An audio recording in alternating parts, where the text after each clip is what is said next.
Sir, आपका मैं बड़ा आभारी हूँ। आपने मुझे बात करने के लिए समय दिया और हमारे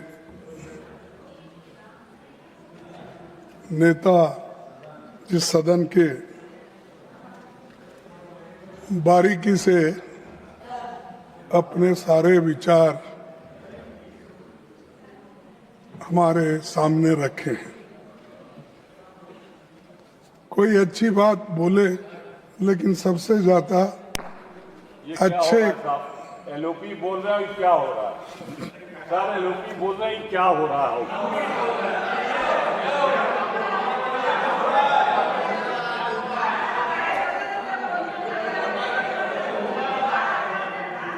सर, वकालत तो अच्छी करे, लेकिन उनका केस इतना खराब है, वो कितना भी वकालत अच्छा करे तो उनको केस आप जीतने वाले नहीं हैं।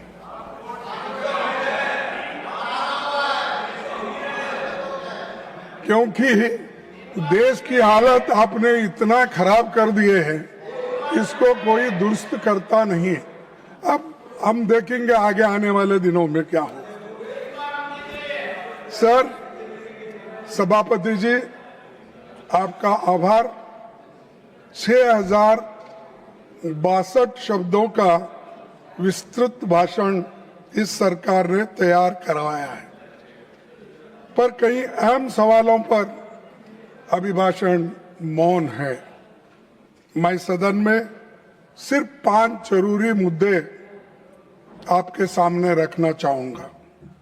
मैं सामाजिक न्याय, सामाजिक सद्भाव, संसदीय लोकतंत्र पर हमला, अर्थव्यवस्था और किसानों मजदूरों की दिक्कतें और विदेश नीति की खामियां पर अपनी बात रखना चाहता हूं और आपके सामने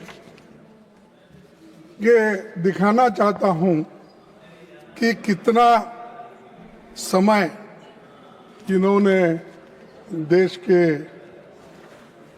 जनता के भलाई के लिए दिया और कितना समय देश के बाहर इन्होंने बिताए, ये आप सभी को मालूम है। ये सोशल जस्टिस, सबसे पहले मैं सामाजिक न्याय पर बात रखूंगा। पिछले 11 सालों में मोदी सरकार ने सामाजिक न्याय के ताने बाने को कमजोर किया है। किया या नहीं किया है तो उनके संवैधानिक हक हकूक पर चोट पहुंचाई है। राष्ट्रपति के अभिभाषण में महिला सशक्तिकरण पर बहुत बातें हुई, पर सच ये है महिलाएं बीजेपी के लिए केवल वोट बैंक बन के रही है। अगर मोदी जी वाकया महिलाओं का नेतृत्व को आगे लाना चाहते हैं तो वे सबसे पहले महिला आरक्षण एसीटी तुरंत लागू करके इस पर कंडीशन नहीं लगाते। अगर आपको उनके बारे में उनको शक्ति देना है, एम्पावरमेंट करना है, तो आप ये बिल पास कर सके, उसको लागू कर सकते हैं। अरे आप कहते हो एक, करते हो एक, तो इसीलिए ये कंडीशन लागू नहीं करते। इससे जनगणना के नाम पर आपने किया, इसको आगे ढकला।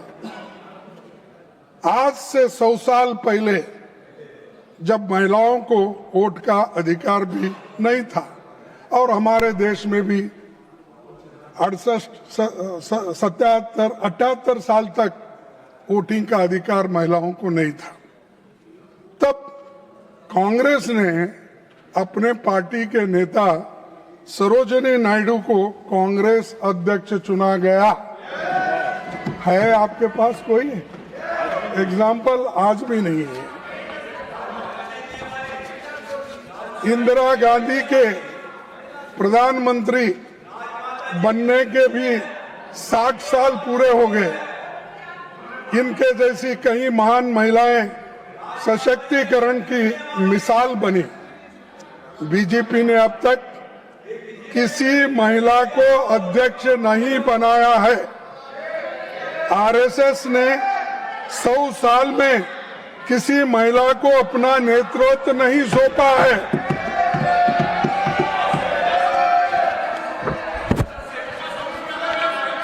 जातिगत जनगणना को मोदी जी और संघ परिवार ने पहले लगातार खारिज किया।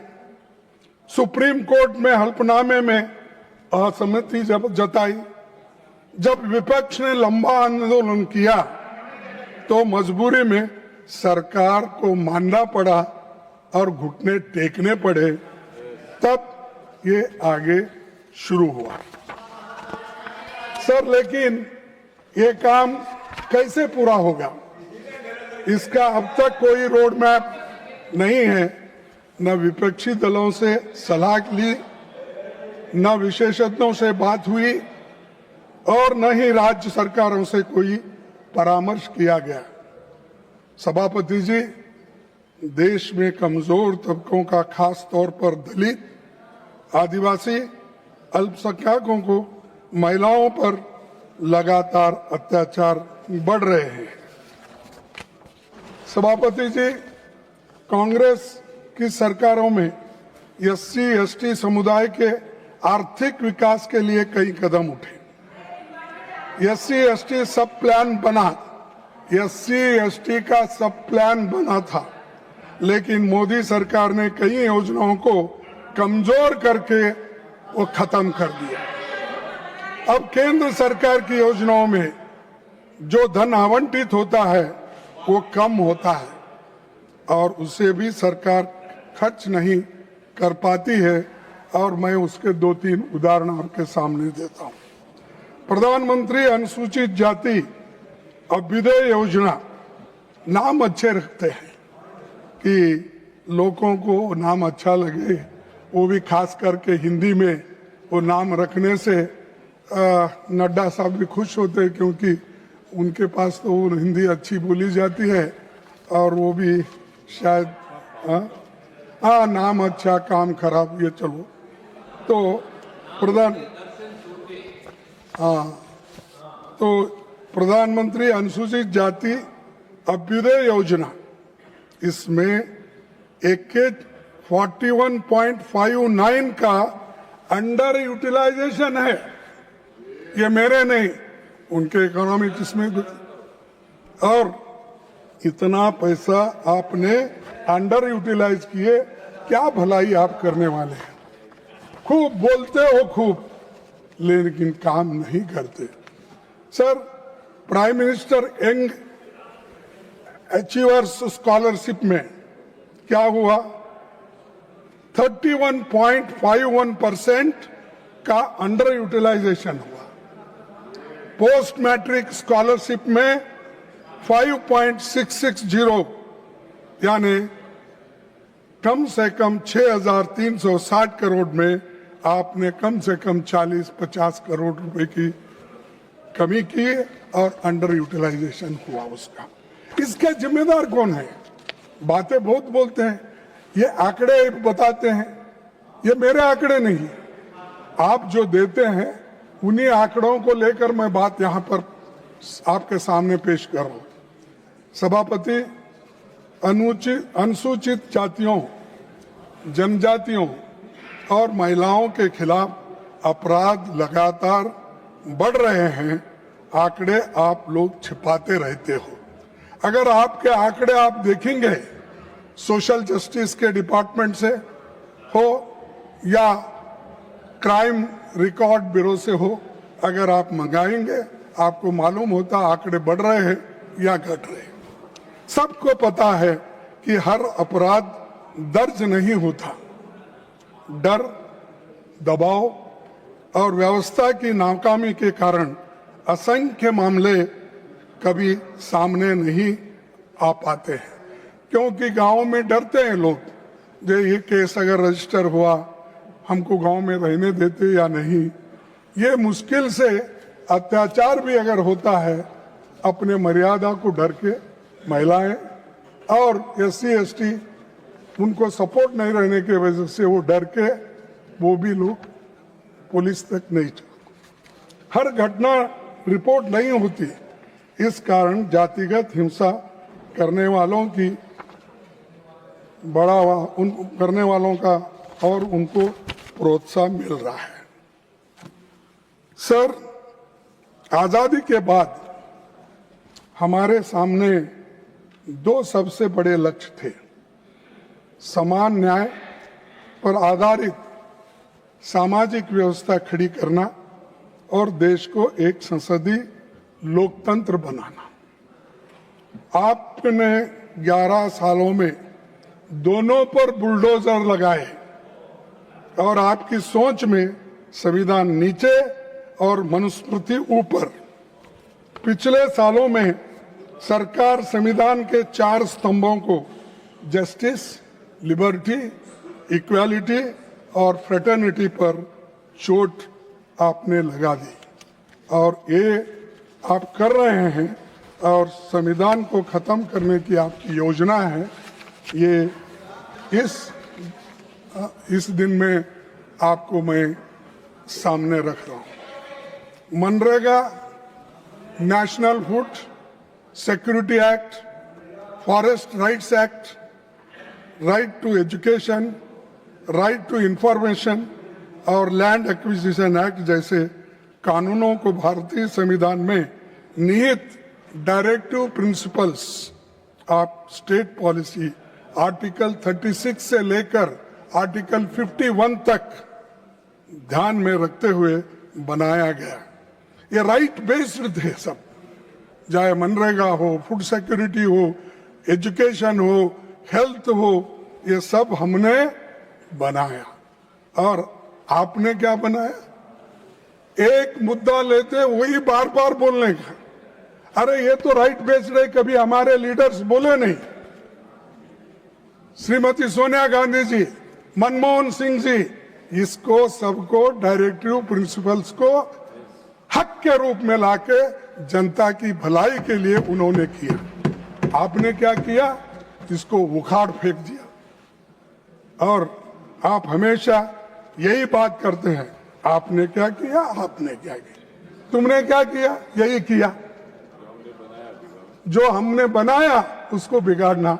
हमने रेल ट्रैक डाला, तुमने भगाया एक रेल। बोलने लगे तो ये वंदे मातरम, वंदे भारत, वो स्पेशल ट्रेन, स्पीड ट्रेन। आपका बुलेट ट्रेन किधर गया मालूम नहीं है। तो बुलेट ट्रेन शायद शिमला में भाग रही होगी, शिमला से अहमदाबाद भाग रही होगी। सर, इकोनॉमिक सर्वे तो RTI के डाइल्यूशन की बात करता है, यही आपकी सोच है। मैं आपको ये दिखाना चाहता हूं कि RTI जो हमारे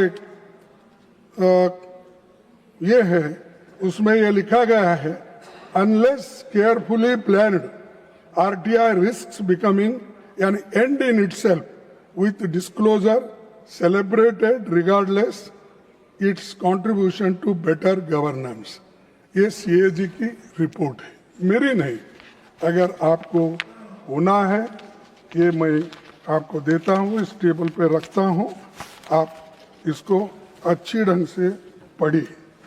और ये आप ही के रिपोर्ट रहने के बावजूद अगर आप बार बार कहते हो क्या किए, RTI एक्ट आपने लाया, पारदर्शिता आपने लाई, हमने लाया और उसको इम्प्लीमेंट किया और इसको इम्प्लीमेंट किया। और दूसरा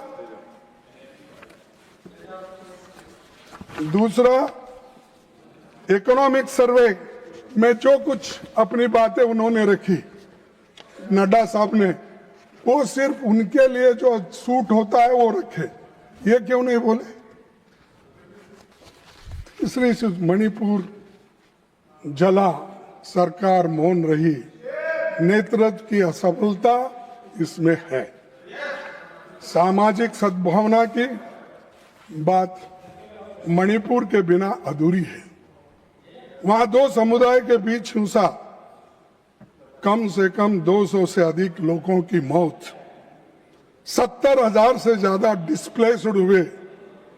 आपने मणिपुर को मिलिटराइजेशन जोन बना दिया, ये मिलिट्री एरिया बना दिया आपने, और इतिहास गवाह है। मैं एक अपने ही उदाहरण आपको देता हूं कि जैसा आपके नेता जिसकी बहुत तारीफ करते हैं आप, साहब उतनी भी तारीफ मत गिरो। एक इंसान ऊपर जाके नीचे गिरे तो उसकी हड्डी फसली भी नहीं मिलेगी। तो मैं आपको यह कहना चाहूंगा, इतिहास गवाह है कि वास्को डी गामा को पोर्तुगल से अफ्रीका होते हुए भारत पहुंचने में लगभग 11 महीने लगे, जबकि उन्हें समुद्री मार्ग भी पता नहीं था। क्रिस्टोफर कोलंबस को स्पेन से नॉर्थ अमेरिका पहुंचने में करीब 2 महीने लगे, और लेकिन इतनी बड़ी मानवीय त्रासदी और विपक्ष की लगातार मांग के बावजूद हमारे प्रधानमंत्री दिल्ली से मणिपुर पहुंचने को 2 साल लगे। वास्को डी गामा, क्रिस्टोफर, इनको 2 महीने 11 महीने में वो नया दुनिया ढूंढ निकाले, लेकिन हमारे प्रधानमंत्री जी मणिपुर को जाने के लिए दिल्ली से मणिपुर कम से कम 2 साल लगे उनको। ये है आपका काम। ये क्या पावरफुल एग्जीक्यूटिव है। क्या आपको गरीबों के बारे में चिंता है, देश के बारे में चिंता है, नॉर्थ ईस्ट कंट्रीज के बारे में चिंता जताते हो। यही चिंता है आपकी सर।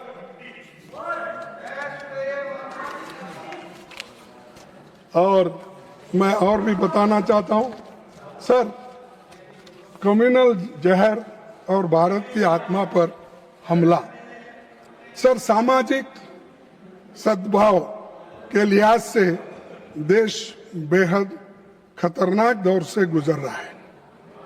भारत की पहचान सदियों से diversity of thought and practice रही है।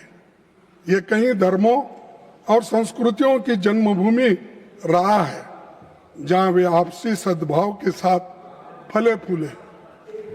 हाल में उत्तराखंड में, आप नजदीक है, तो बीजेपी सरकार ने एक दीपक, जिन्हें अपना नाम मोहम्मद दीपक रख लिया था, एक मुकदमा दर्ज करा दिया, जो सद्भावना की रक्षा के लिए खड़ा हुआ था। जब रक्षक की भक्षक बन जाएगा, रक्षक की भक्षक बने, तो आम आदमी रक्षा कहा, आम आदमी को रक्षा कहाँ है। एक आदमी झगड़ा सुलझाने के लिए, उनको जब कुछ समाधान करने के लिए जाते हैं, उसी को आप धमकी देते हो, मारते हो, खत्म करते हो। ये इसका नाम, इसीलिए मैं कहता हूं, सहिष्णुता आपके पास नहीं है। आप सिर्फ पोलराइजेशन की पॉलिटिक्स करते हो, वोटों के लिए लड़ते हो और बड़े बड़े भाषण करते हो, सिर्फ पोलराइजेशन के लिए, देश के लिए नहीं। सर, भाजपा के एक मुख्यमंत्री, मैं उनका नाम नहीं लेना चाहता हूं इस जबान से, क्योंकि इतना ऐसा तो इंसान मैं नहीं देखा, एक मुस्लिम समुदाय को निशाना बनाकर दिए गए बयान पूरे लोकतंत्र के लिए खतरे की घंटी है। और ये मुख्यमंत्री हमेशा पोलराइजेशन की बात करता है, हर एक को झगड़ा लगाता है, हर एक जगह मुसलमानों के खिलाफ बात करता है। भाइयों, देश में सेलेक्टिव टारगेटिंग, देश में सेलेक्टिव टारगेटिंग और बुलडोजर पॉलिटिक्स, सर देश में सेलेक्टिव टारगेटिंग और बुलडोजर पॉलिटिक्स को रणनीतिक तौर पे इस्तेमाल किया जा रहा है। नड्डा साहब, ये आपकी रणनीति है और आप इसी राह पे चल रहे हो, लेकिन आप दिल से तो नहीं चाहते ये, लेकिन मजबूरी है कि आपको मोदी साहब कहते हैं तो आपको कहना ही पड़ता है। तो इसीलिए मैं आपसे विनती करूंगा सर, अरे मैं 60 साल में मेरा ही एक अलग उसूल है, मैं करते जा रहा हूं। सभापति जी, मध्य प्रदेश, उड़ीसा, दिल्ली, छत्तीसगढ़ और केरल आदि राज्यों में चर्चेस पर भी हमले हो रहे और क्रिसमस पर हमले बढ़ जाते हैं। सर मोदी जी केरल में चुनाव आने पर चर्च की प्रार्थना में जाते हैं, दिल्ली में जाते हैं, प्रार्थना में भाग लेते हैं, पर उन पर होने वाले अत्याचार, हमलों पर खामोश रहते हैं, मौन रहते हैं। सर, माइनॉरिटीज के खिलाफ objectionable, inflammatory and divisive speeches को बढ़ावा दिया जा रहा है। ईसाइयों और मुसलमानों के खिलाफ जहर उगले बिना उनको खाना हजम नहीं होता आपको। इसीलिए मैं कहना चाहता हूं, कम से कम आपके लोगों को बोलिए ऐसा जहर उगालना बंद कर देना। अरे आपको पावर मिला है, उसका ठीक ढंग से इस्तेमाल करो। उसके बजाय पोलराइजेशन के लिए, वोटों के लिए जहर मत दे दो लोगों को और देश मत तोड़ो। और इसके बजाय आप अपना खुद आप सोचिए इसके बारे में। बीजेपी का प्रवक्ता बनने के क्वालिफिकेशन ये है इनके पास, हेट स्पीच। जो ज्यादा मुसलमानों के, ईसाइयों के खिलाफ बोलेगा वो बड़ा बहादुर आदमी इनमें है, बड़ा ज्ञानी आदमी और बड़ा वो क्या है, इनका प्रोटेक्टर बनता है। वो गालियां देना एक ही काम उनका, औरत हो मर्द हो, वो क्या उसमें कोई फर्क नहीं, उनका प्रवक्ता है। सर, इससे देश की छवि के नुकसान पहुंच रहा है और साथ ही कॉन्स्टिट्यूशन का कोर वैल्यूज भी कमजोर हो रहे हैं। हमें तकलीफ है कि राष्ट्रपति जी, जिन्होंने गरीब और कमजोर तबके की पीड़ा को खुद देखा है, उनके अभिभाषण में इस गंभीर चिंता की कोई झलक नहीं है। मैं अभिभाषण पे ही बोल रहा हूं, नड्डा साहब, हमें तकलीफ है कि राष्ट्रपति जी, जिन्होंने गरीब और कमजोर तबके की पीड़ा को खुद देखा है, समझा है, उनके अभिभाषण में इस गंभीर चिंता की कोई झलक नहीं दिखती, क्योंकि आपने जो कहा, जो लिख के दिया, वही पढ़ना पड़ता है, वही उन्होंने पढ़ा। क्या आप विकसित भारत नफरत और विभाजन की बुनियाद पर खड़ा करना चाहते हैं? और अगर ऐसी ही आपका रवैया रहा, देश आज ना कल आपको देश के टुकड़े करने के लिए आप ठहरे हुए हैं, ये मैं कहना चाहता हूं। अब संविधान और संसद के प्रति इनकी सोच पर चंद बातें करूंगा। संसद में शॉर्ट नोटिस क्वेश्चन कभी एडमिट किया सब? हाफ एन आवर डिस्कशंस और प्राइवेट मेंबर बिल्स अब अहमियत नहीं रखते, जबकि ये हथियार आम जनता की पीड़ा और ज्वलंत मुद्दों को सदन में लाने का माध्यम है। इसीलिए मैं आपको वो भी इस सदन के सामने रखूंगा कि किस ढंग से आप ये बिल्स को discussion, half an hour discussions को, शॉर्ट नोटिस, कैसा आप अलाउ ही नहीं करते डिस्कशन के लिए। तो इसीलिए मैं डिटेल में नहीं जाना चाहता हूं। मैं यहाँ पर वो बना के लाया हूं। आपने क्या यूपीए टाइम में 3004 half an hour discussion, half an hour discussions admitted 30, half an hour discussion held 19। NDA सरकार के जमाने में 66 half an hour discussions filed और उसमें half an hour discussions admitted 3, चर्चा 2। और एक बार पढ़ो। तो ये आपका काम है, ये भी मैं सदन के सामने रखना चाहता हूं। और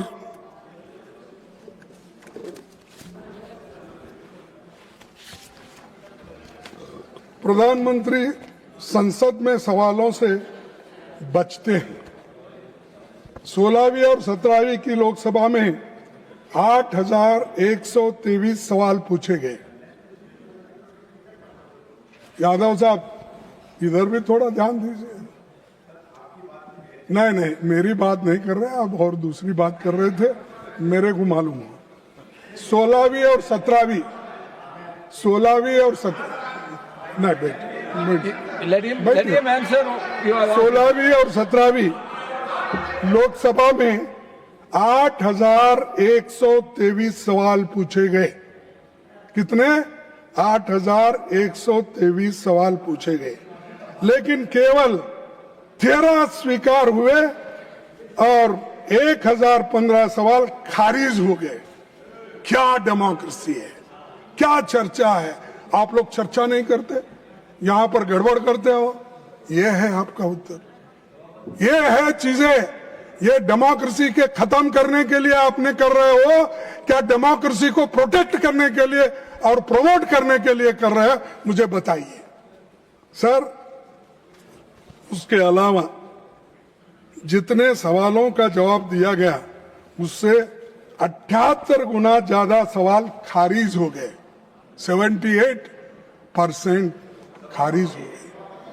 तो जब प्रधानमंत्री जवाब नहीं देते तो मंत्री भी सवालों के जवाब देने के बजाय प्रधानमंत्री का गुणगान करते हुए उनकी भजन मंडली बन जाते हैं और खुद मेरे कई महत्वपूर्ण राष्ट्रीय मुद्दों के क्वेश्चंस को डिसअलाउ कर दिया। उदाहरण के तौर पर वो मैं यहाँ पर आपको बताऊंगा, लेकिन वक्त की कमी होने की वजह से मैं आपको इतने सब जो है, आपने किस ढंग से इन क्वेश्चंस को बोलिए, हमारे प्रश्न को बोलिए, यहाँ से उन्होंने खत्म कर दिया। और एक statehood for Jammu and Kashmir या 6th शेड्यूल फॉर लद्दाख जैसे मुद्दों पर सवालों को हाइपोथेटिकल बोलकर खारिज कर दिया गया। अरे जम्मू कश्मीर को स्टेटहुड दो, या हाइपोथेटिकल है? और लद्दाख को स्टेटहुड देकर उसको 6th शेड्यूल में डालने के लिए हम रिक्वेस्ट किए, वो हाइपोथेटिकल है और आपका वायदा है। अरे कम से कम वायदे तो मत भूलिए। नहीं, आपको भूलने की आदत है, वो बात और है, लेकिन ये चीजें आपने ही कहा, हम नहीं, आपके चुनाव में कहा, इसका खूब प्रचार कर लिए, लेकिन अब वो भी सुस्त है, आप भी सुस्त हो गए। मुझे समझ में नहीं आ रहा।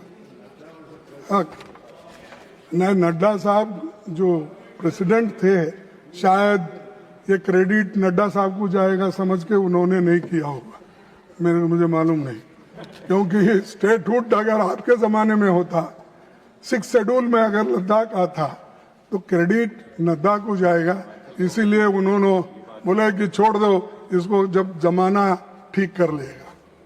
सर, अग्निवीर स्कीम जो सीधे युवा और रोजगार नीति से जुड़ी है, उसे सीक्रेट नेचर का बताकर खारिज कर दिया।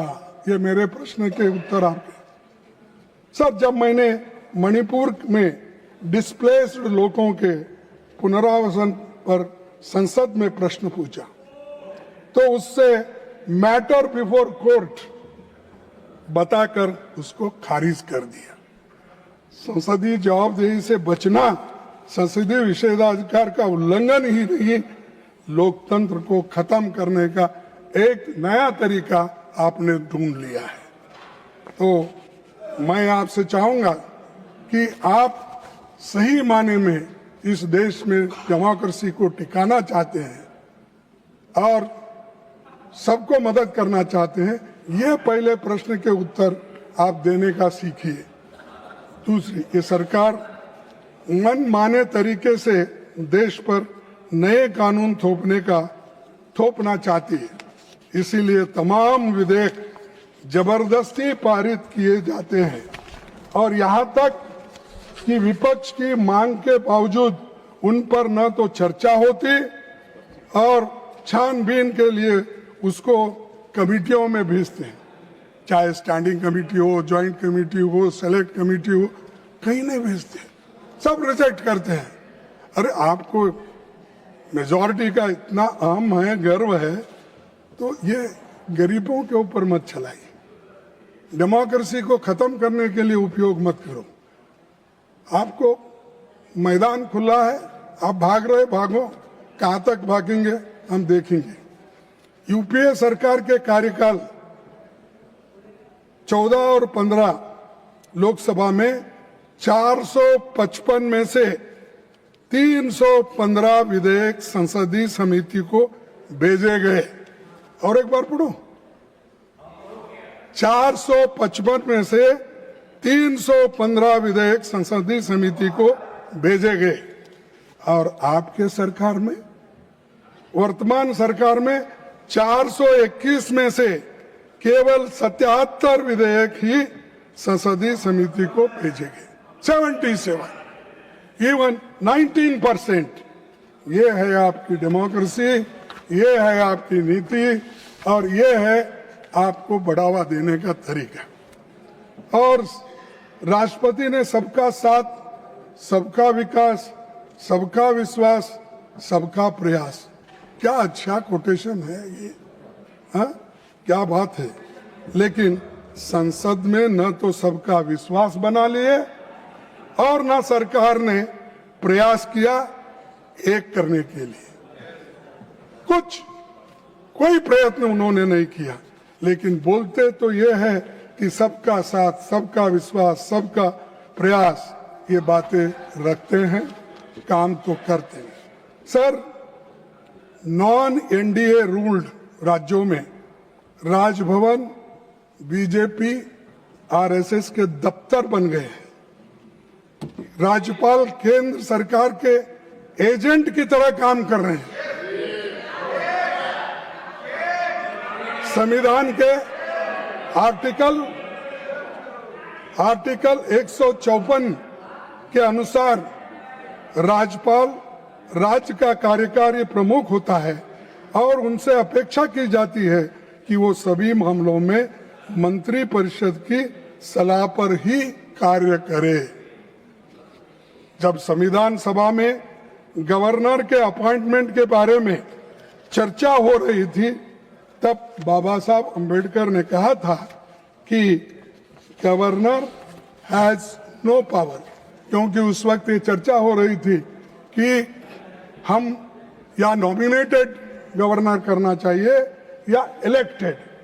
तब सभी ने फिर बाद में माना कि नॉमिनेटेड होना, इलेक्टेड न हो। तब उस वक्त की बात है, उन्होंने कहा कि सम्मति से जो कुछ भी वहां पर निर्णय हुआ तो मैं उसका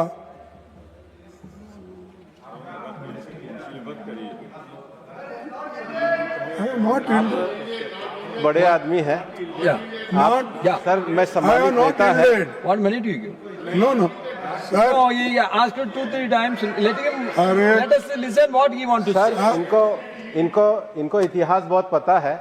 ये इतना बता दें, रामलाल जी ने आंध्र प्रदेश में क्या किया था, ये देखो, हंसराज भारद्वाज जी ने कर्नाटक में क्या किया था, अरे मैं बोल रहा हूँ आज की बात, रमेश भंडारी जी ने मैं कह रहा हूँ आज की बात, आपकी करतूत, और बाद में आपके नेता की करतूत में बात कर रहा हूँ। तुमने वो कर्नाटक किया हाईकोर्ट पीछे और कितने दिन रामाराव जी बोलेंगे? जो आए थे कितने दिन यही परेड बोलते करने, जाएंगे? उनके बारे में बताएंगे तो ये देश के लोकतंत्र के लिए अच्छा रहेगा। सर ये कितने दिन ये बोलते बोलते फिरेंगे? और governor has no power to interfere with the internal administration of a provincial ministry state में। सर कर्नाटक, तमिलनाडु और केरल हर जगह राज्यपालों ने कैबिनेट से पारित भाषणों से इनकार किया है। क्या साहब आप क्या आपने कभी ऐसा इनकार करते हैं? गवर्नमेंट का कोई स्टेटमेंट है, उन्होंने पढ़ने दी है हमने।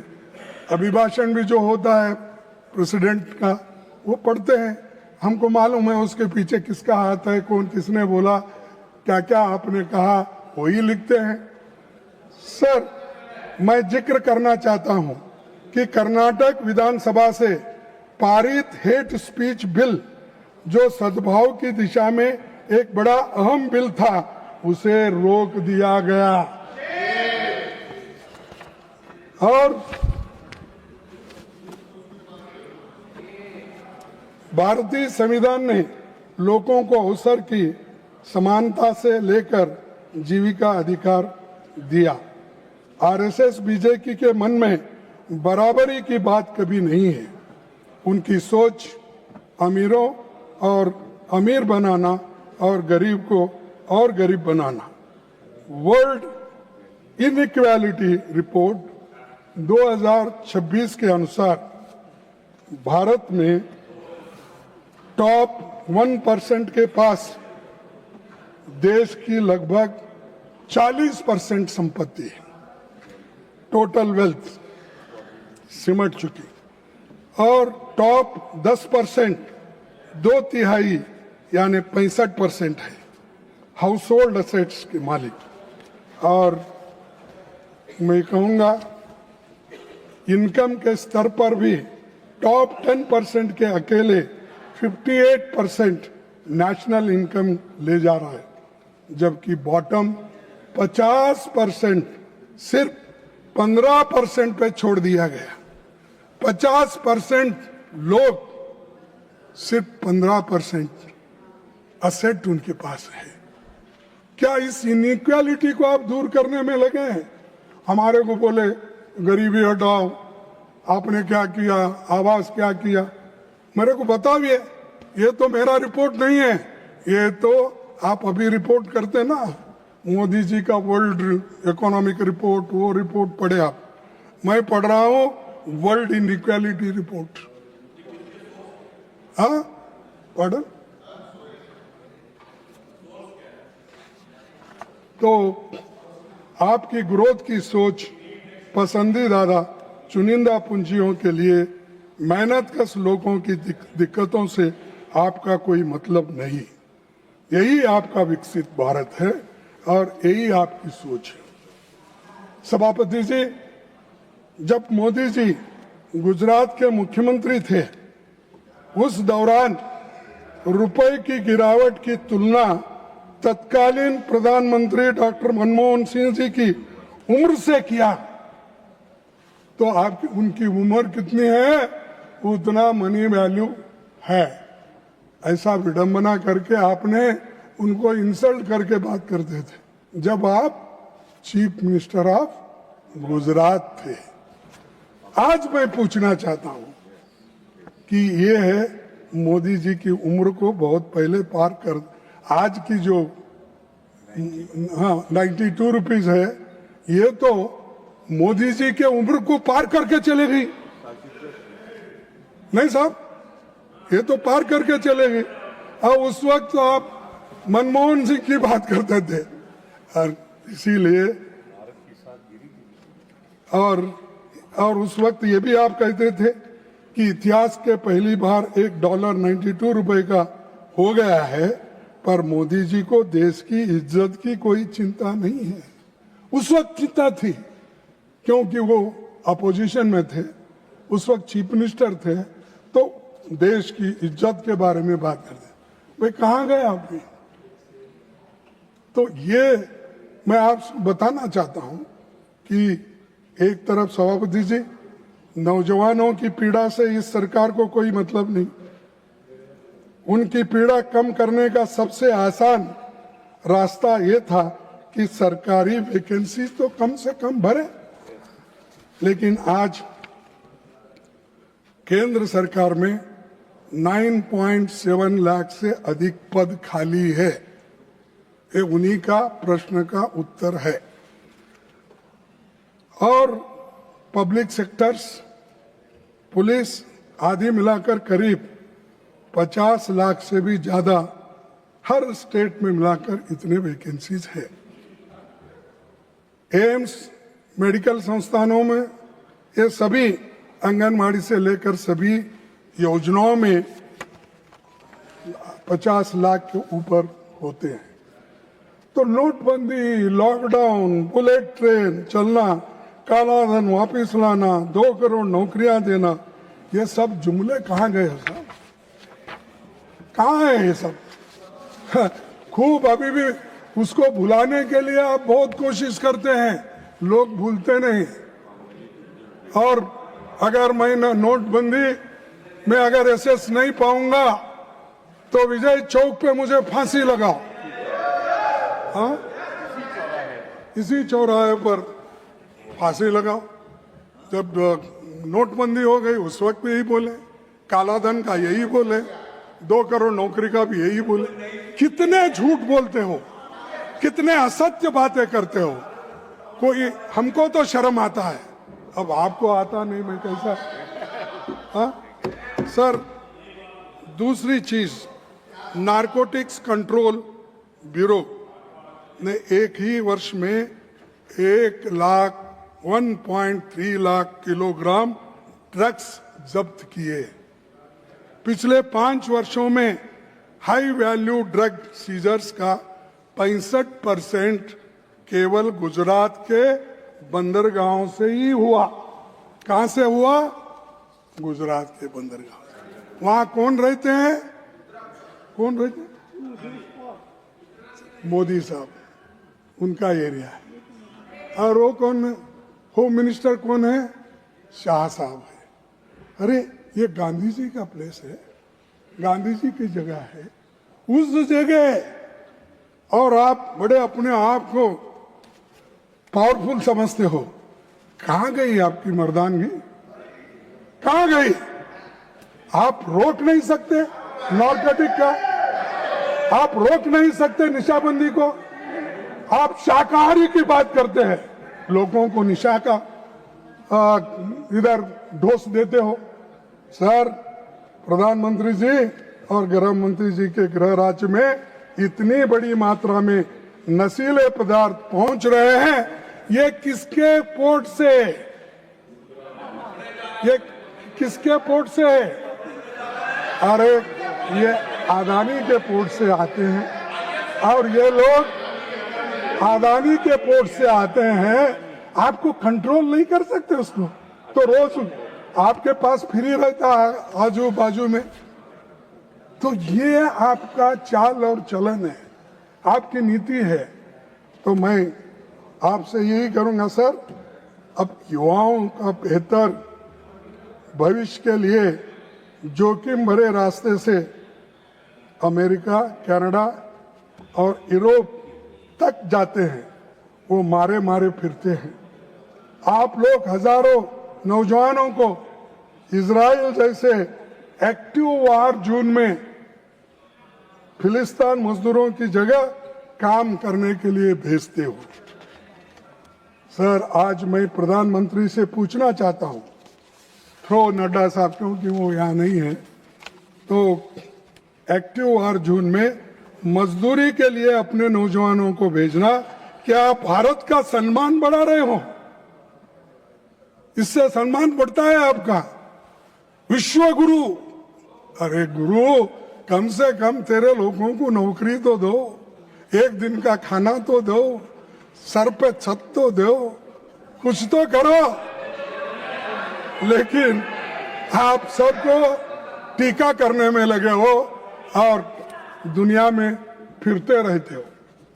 आज यूपीए सरकार ने मनरेगा को अधिकार आधारित बनाया था, तो जिसमें मांग पर करोड़ों मजदूरों को कानूनी गारंटी मिली थी।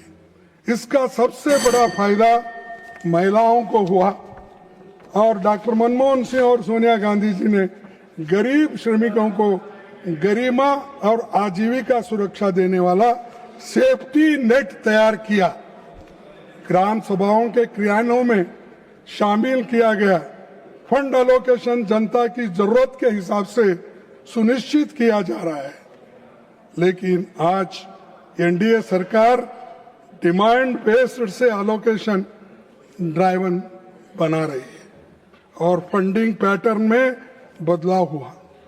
10% राज्य का, 90% केंद्र सरकार का था, लेकिन आज 60% केंद्र का, 40% स्टेट का। मैं आपसे निवेदन करना चाहता हूं, क्या स्टेट के लिए ये ठीक है? क्या स्टेट इसको करेगा? तो ये है इनका कि स्टेट वाले के पास उतनी शक्ति नहीं है, तो खास करके हिमाचल में तो कुछ भी शक्ति नहीं है क्योंकि वहां पर रेवेन्यू नहीं मिलता। उत्तराखंड जैसे और गरीब जितने भी गरीब स्टेट्स है वहां पर मिलना मुश्किल है, लेकिन इन्होंने ठोक दिए 40% आप दो, क्योंकि वो 40% देंगे नहीं, 60% छोड़ेंगे नहीं यहाँ से। तो इसीलिए मैं आपको ये निवेदन करना चाहता हूँ, जो मनरेगा का एक्ट है उसी को रहने दो। अगर आप नया एक्ट लगाएंगे तो मैं समझता हूँ ये मजदूरों के खिलाफ है, गरीबों के खिलाफ है, किसान मजदूर के खिलाफ है, महिलाओं के खिलाफ है। ये मेरा कहना है और ये राइट टू वर्क छीन ले रहे हैं आप। इसीलिए मैं आपसे ये आपके सामने ये बातें रख रहा हूँ। और मनरेगा का मूल स्वरूप भी आपने बदल डाला। हमारी मांग है कि गांधी जी के नाम पर तो कम से कम राइट टू वर्क फिर से बहाल होने दो। बहुत टोका टोकी हो रही है। ये फिर प्राइम मिनिस्टर हाल के महीनों में सरकार ने लेबर कोड को जोर शोर से प्रचार किया। आप लेबर मिनिस्टर भी थे।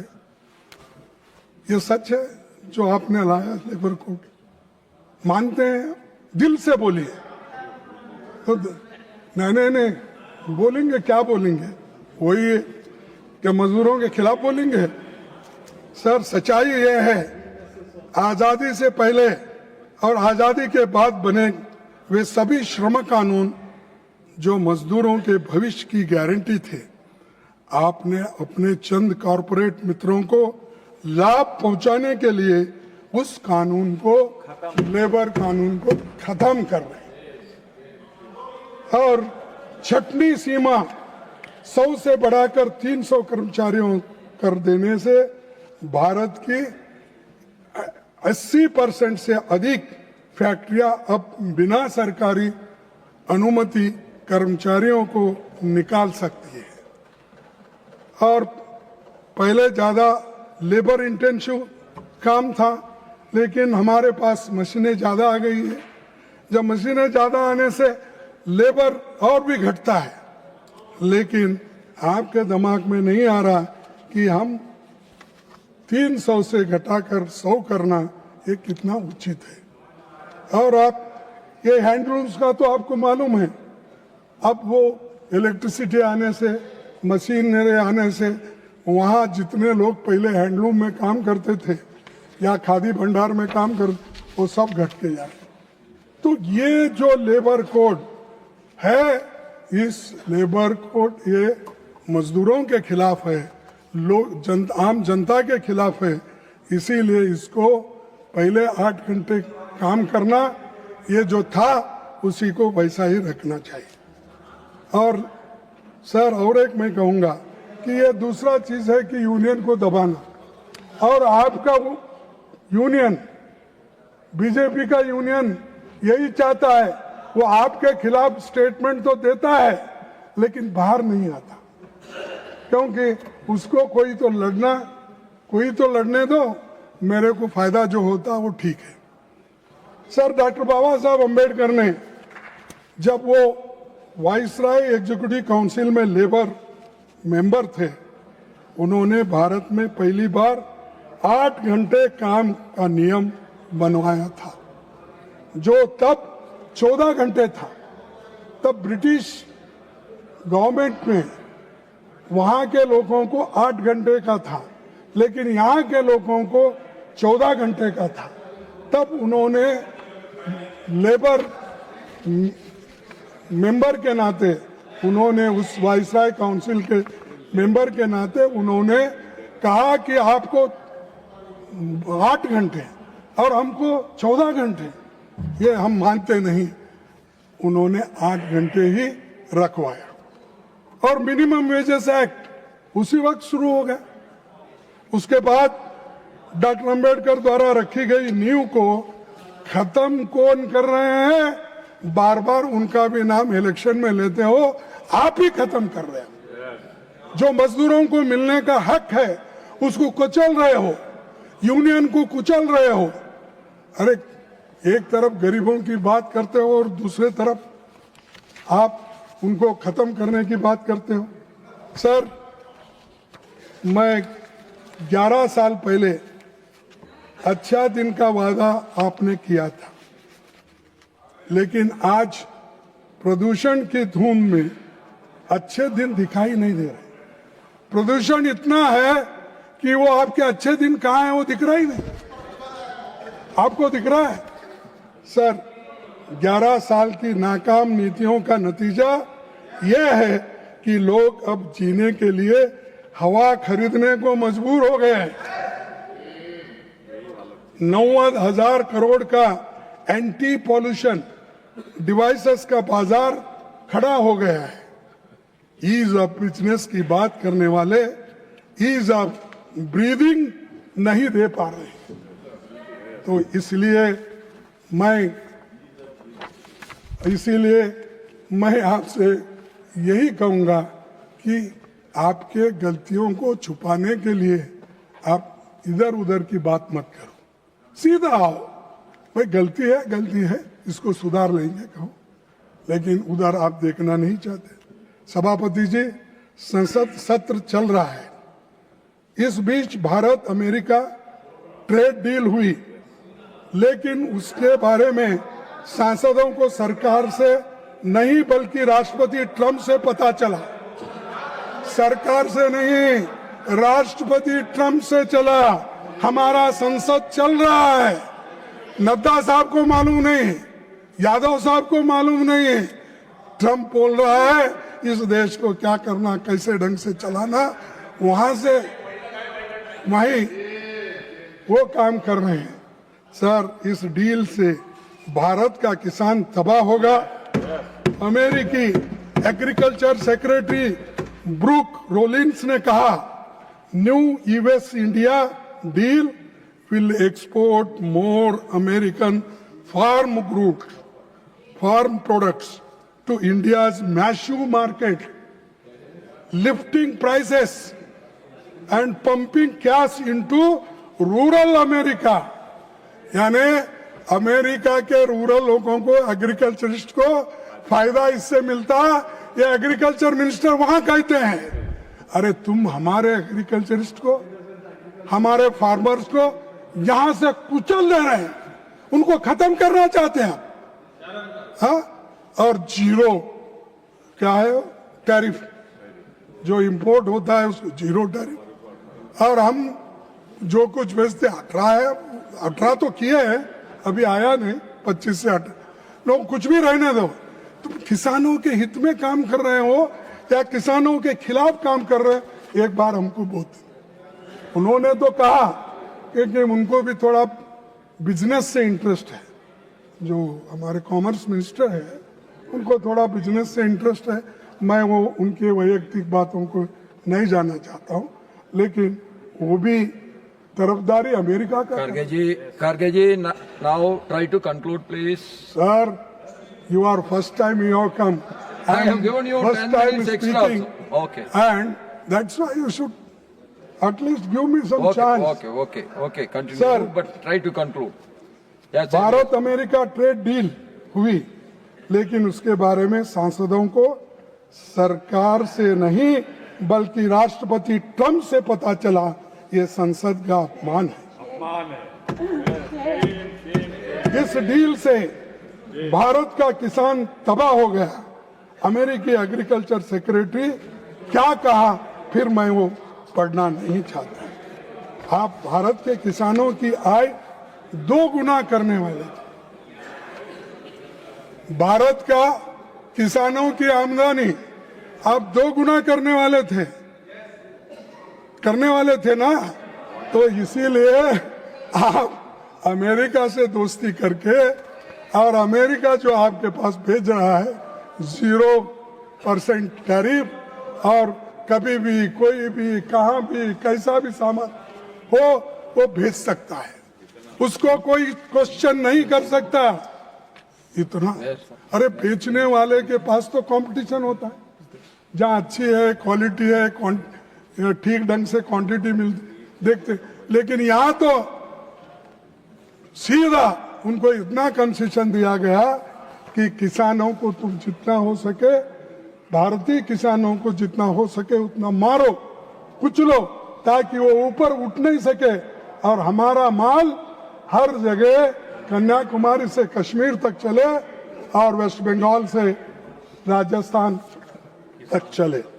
और इसमें किसान तबाह हो रहा है, तंग हो रहा है। कम से कम 2 गुना करने वाले सरकार को मैं पूछूंगा, अगर जिंदा तो रहने दो उनको, जिंदा रहने के लिए क्या कर सके वो तो करो। आपके हाथ से 2 गुना करने का नहीं होता, लेकिन जहां है वहीं तो उनको रोको। मामूली आमदनी वाले भारतीय किसान हेवीली सब्सिडाइज्ड अमेरिकी कृषि उत्पादनों का कैसा मुकाबला करेंगे। आपने 11 साल में हमारे किसानों को कमजोर ही किया है। सभापति जी, भारत के एक कृषि प्रधान देश है, सबसे बड़ी आबादी खेती पर निर्भर है। आपको हमारे कृषि उत्पादनों पर सोचना था, पर आप किसी और तरह आप राह पे चल रहे हैं। यदि कृषि आयात बढ़े तो भारत की एमएसपी प्रणाली पर दबाव पड़ेगा। आपने इस बजट में भी किसानों के हक में कुछ नहीं किया। आपने बिना तैयारी के करोड़ों भारतीय किसानों को बेहद संपन्न अमेरिकी किसानों का मुकाबला के लिए आप खड़ा कर रहे हैं। इस बात को समझने के बिना भारत का बाजार खोलना हमारे किसानों को बर्बादी की ओर ढकेलना ये है। सर, प्रधानमंत्री जी को मैं याद दिलाना चाहूंगा कि किसानों के 1 साल चले विराट आंदोलन के बाद आपको संसद से 3 काले कृषि कानून को बुलडोज करना पड़ा, तो वो आपने बाद में आंदोलन के बाद आपको वापस लेना पड़ा। और ये काले कानून वापस लेने के बाद भी आप फिर ये गलती कर रहे हो, अमेरिका के गले जाके कर रहे। ये मेरा फ्रेंड है, मैं सुबह उठते ही चाय पे गपछुप करते हैं, वो करते हैं, क्या क्या की बातें बोले। हाँ, और मेरा दोस्त है और उसे चुनाव में गए, हारे। हाँ, तो ये सब होने के बावजूद भी एक बार फिर से किसान आंदोलन उठेगा और वो लोग जब रास्ते पे उतरेंगे तो आप कहीं के नहीं रहेंगे। आपको जैसा वो वापस लिए, ये सब चीजें आपको वापस लेना पड़ेगी। सर, आखिरी चीज मैं आपके सामने बताना चाहता हूं, सभापति, ये किसान विरोधी ट्रेड डील है। बहुत सी डील विफल विदेश का नीति का नतीजा है। प्रधानमंत्री जी, जबरन गले मिलने, विनयन होता शादी सम्मेलन में शामिल होने और दूसरे देशों के चुनाव में प्रचार करने से देश आखिरी देश को आखिर क्या मिलेगा? विश्व मंच पर अमेरिका बार बार भारत का अपमान करता है। राष्ट्रपति ट्रंप दावा करते हैं कि उन्होंने भारत पाक युद्ध को ट्रेड की धमकी से रोका और मोदी जी ने उन्हें खुश करने के लिए रूसी तेल आयात घटाया, बंद कर दिया। अब ट्रंप घोषणा कर देते हैं कि भारत वेनेजुला से तेल खरीदेंगे। वेनेजुला से तेल अरे आप जहां बोल रहे हैं वहां ही खरीदना। आप किसके दुकान पे जाओ तो उसी पे जाना। ये मोदी जी की जो झुके हैं, टिकने घोटे हैं और नाक रगड़ रहे हैं, ये गलत है। अब मैं ये सवाल उठता है कि हमारी सॉवरेंटी पे जब हमला हो रहा है, जब ट्रंप के कंट्रोल में जब हम गए हैं, तो आप ही सोचिए हमारी हालत विश्व में क्या है। सर, हमारा सबसे करीबी पड़ोसी नेपाल, चीन, ये सब लोग आज मिल रहे हैं और भारत के काला पानी, लिपू लेक और लिम्पियाधुर जैसे क्षेत्रों पर नेपाल अपना दावा कर रहा है। 71 के बाद पहली बार बांग्लादेश, चीन और पाकिस्तान के साथ नजदीक आ चुके हैं और बांग्लादेश में हिंदू अल्पसंख्यकों पर हमले हो रहे हैं, फिर भी हमारी सरकार चुप है। और मोदी जी हमेशा बात करते हैं सबका संरक्षण करूंगा।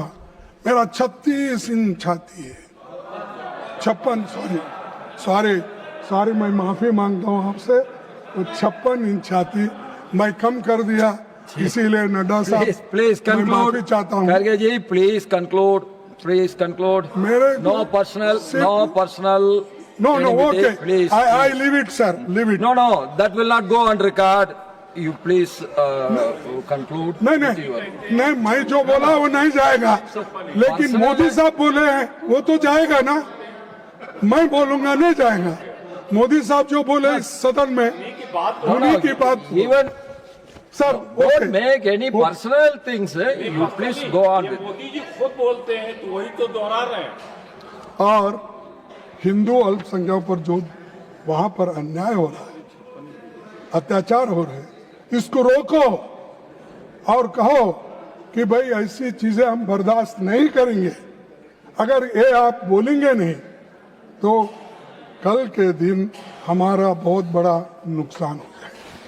भारत का चीन के साथ trade deficit record 116 lakh crore dollar और 116 लाख करोड़ तक पहुंच गया है।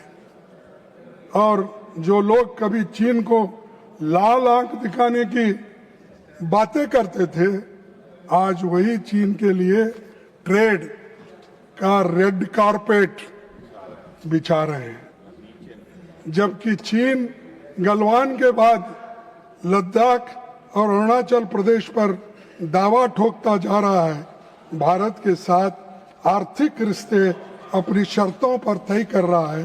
ये देश के लिए नुकसान है, ये मजबूती नहीं, ये स्ट्रैटेजिक सरेंडर है और देश इसकी कीमत चुका रहा है।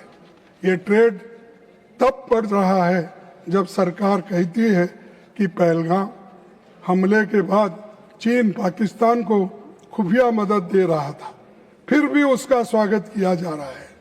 सभापति जी, विदेश नीति की विफलताएं विदेशों का तक सीमित नहीं रही थी, वे आंतरिक सुरक्षा की चूक बनकर देश के भीतर फूटती है।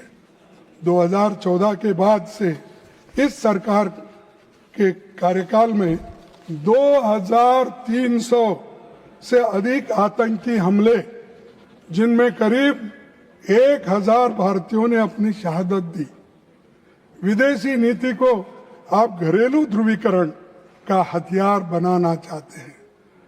चुनावी लाभ के लिए ऐसा दुरुपयोग लोकतंत्र और विदेश नीति के लिए खतरनाक है। सर, आखिरी मैं बात रखूंगा। Please conclude.